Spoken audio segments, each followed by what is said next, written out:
chapter 3. The Lord left some nations in the land. He left them to test the Israelites who hadn't lived through any of the wars in Canaan. He wanted to teach the men in Israel who had never been in battle before. He wanted them to learn how to fight. So he left the 5 rulers of the Philistines. He left the people of Canaan and the people of Sidon. He left the Hivites living in the Lebanon mountains. They lived in the area between Mount Baal Hermon and Lebo Hamath. The Lord left those nations where they were to test the Israelites.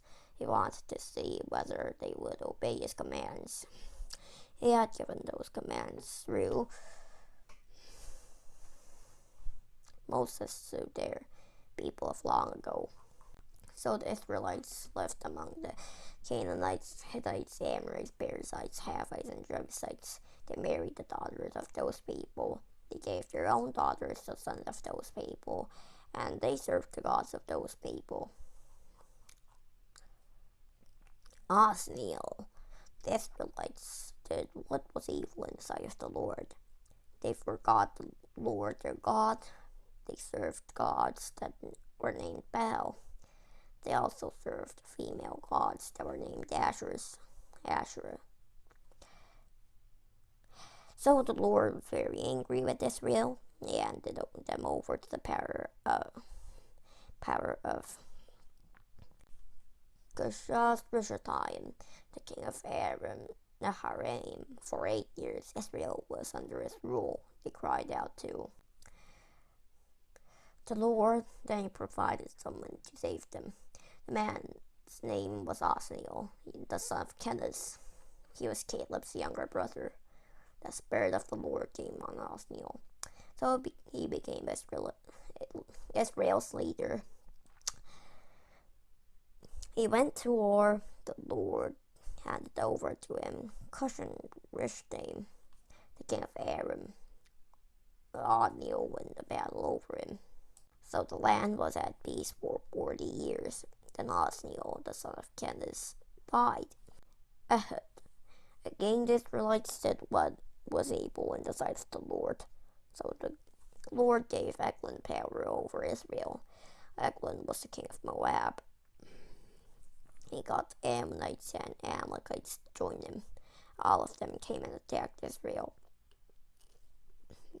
They captured Jericho. Jericho was also known as the city of palm trees. For 18 years, the Israelites were under the rule of Eglon, the king of Moab. Again, the Israelites cried out to the Lord. Then he provided someone to save them. The man's name was Ehud, the son of Jerah. Ehud was left-handed.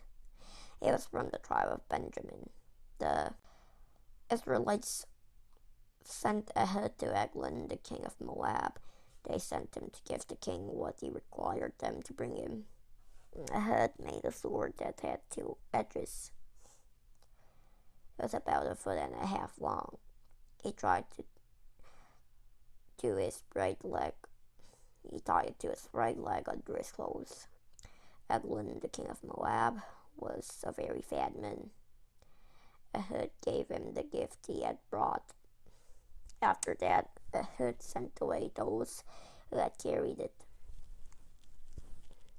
When he came to a place where some statues of gods stood near Gilgal, Ehud went back to Eglon.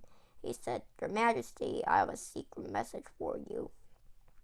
The king said to his attendants, "Leave us," and all the attendants left him. Then Ehud approached him. King Eglon was sitting alone in the upstairs. Eglon was sitting alone in the upstairs room of his palace. Ehud said, "I have a message from God for you." So the king got up from his seat.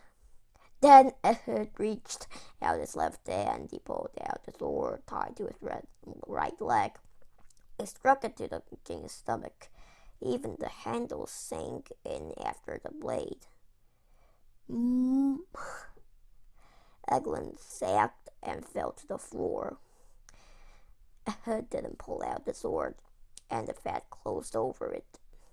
Ehud went out to the porch. He shut the doors of upstairs room behind him, and he locked them. After he had gone, the servants came. He found the doors of the upstairs room locked. They said, Eglin must be going to the toilet in the inside room of the palace. They waited for a long time. They waited so long that they became worried. But the king still didn't open the doors of the room. So they took a key and locked them. There they saw their king. He had fallen to the floor and was dead. Why does Judges have a lot of dead? I guess like the million. I forgot, but it's like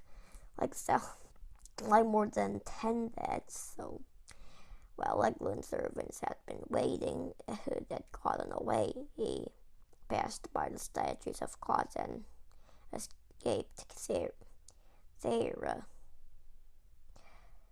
There in the hill country of Ephraim, he blew a trumpet. Then he led the Israelites down from the hills. Follow me, Ehud ordered.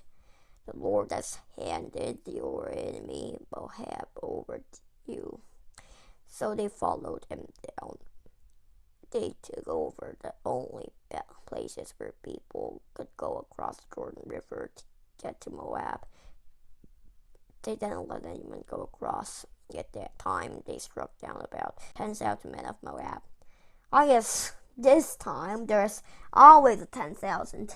Like last time I remember it was 10,000 also. I guess God. I don't know, but I guess it's 10,000 day. All those men were strong and powerful, but not even one escaped. That day Moab was brought under the rule of Israel, so the land was at peace for 80 years. Shamgar, after Ehud, Shamgar became the next leader. He was the son of Anas. Shamgar struck down 600 Philistines with a large wooden stick used to drive oxen. Yes, he too saved Israel. I guess he's like they always sin. Like why? Just trust God, of course. Okay, let's pray. Dear God, learn about Judges chapter 3 today. Today we know that we will not be stubborn and trust God, not go into other stone gods.